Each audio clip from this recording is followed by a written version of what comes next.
स्वर्ग और नरक। एक बुजुर्ग महिला की मृत्यु हो गई। यमराज उसे लेने आए। महिला ने यमराज से पूछा, आप मुझे स्वर्ग ले जाएंगे या नरक? यमराज बोले, दोनों में से कहीं नहीं।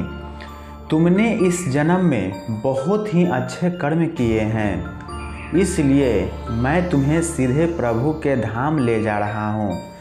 बुजुर्ग महिला खुश हो गई और बोली, धन्यवाद, पर मेरी आपसे एक विनती है। मैंने यहाँ धरती पर सबसे स्वर्ग नरक के बारे में बहुत सुना है। मैं एक बार इन दोनों जगहों को देखना चाहती हूँ। यमराज बोले, तुम्हारे कर्म अच्छे हैं, इसीलिए मैं तुम्हारी यह इच्छा पूरी करता हूँ। चलो हम स्वर्ग और नरक के रास्ते से होते हुए प्रभु के धाम चलेंगे। दोनों चल पड़े। सबसे पहले नरक आया। नरक में बुजुर्ग महिला ने जोर जोर से लोगों के रोने की आवाज़ सुनी। नरक में सभी लोग दुबले पतले और बीमार दिखाई दे रहे थे। महिला ने एक आदमी से पूछा, यहाँ आप सब लोगों की ऐसी हालत क्यों है? आदमी बोला, तो और कैसी हालत होगी? मरने के बाद जब से यहाँ आए हैं, हमने एक दिन भी खाना नहीं खाया। भूख से हमारी आत्माएं तड़प रही है। बुजुर्ग महिला की नज़र एक विशाल पतीले पर पड़ी, जो कि लोगों के कद से करीब 300 फुट ऊंचा होगा।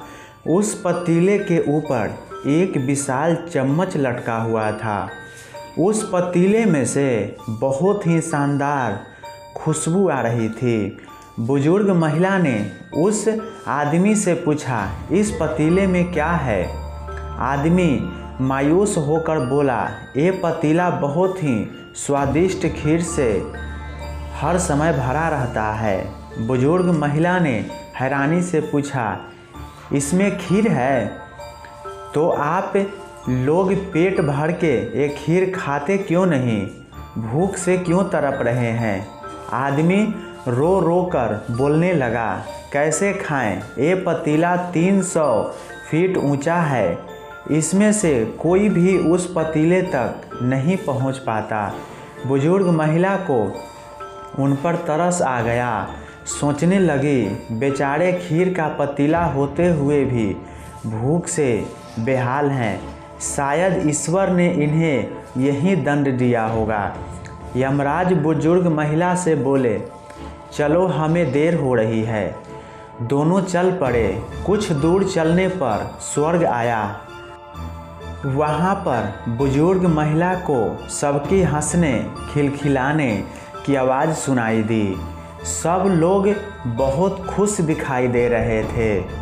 उनको खुश देखकर बुजुर्ग महिला भी बहुत खुश हो गई।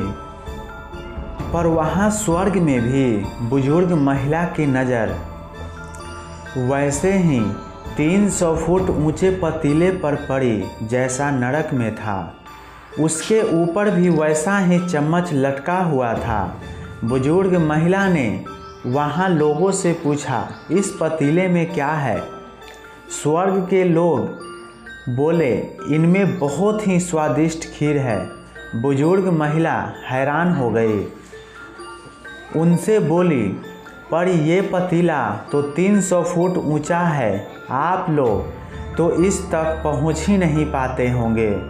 उस हिसाब से तो आप लोगों को खाना मिलता ही नहीं होगा।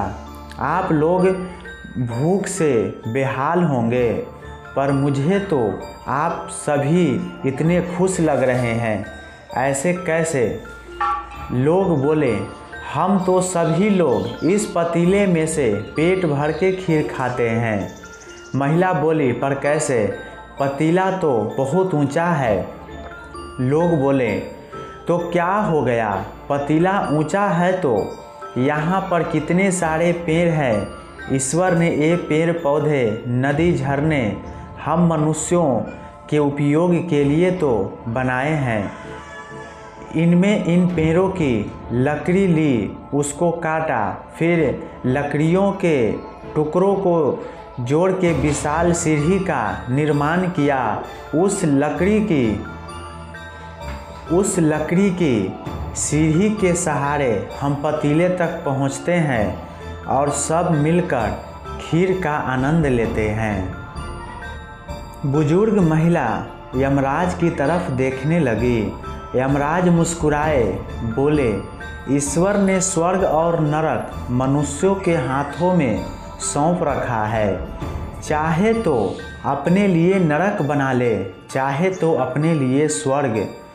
ईश्वर ने सबको एक समान हालातों में डाला है। उसके लिए उसके सभी बच्चे एक समान हैं। वो किसी से भेदभाव नहीं करते। वहाँ नरक में भी पेड़ पौधे सब थे, पर वो लोग खुद ही आलसी हैं। खीर हाथ में चाहिए। वो कोई कर्म नहीं करना चाहते, कोई मेहनत नहीं करना चाहता, इसीलिए सब भूख से बेहाल हैं। यही तो ईश्वर की बनाई इस दुनिया का नियम है। जो कर्म करेगा, मेहनत करेगा, उसी को मीठा फल खाने को मिलेगा। अतः स्वर्ग एवं नरक आपके हाथ में ही है। मेहनत करें, अच्छे कर्म करें और अपने जीवन को स्वर्ग बनाएं। आशा करता हूँ इस कहानी से आपको बहुत कुछ सीखने को मिला होगा।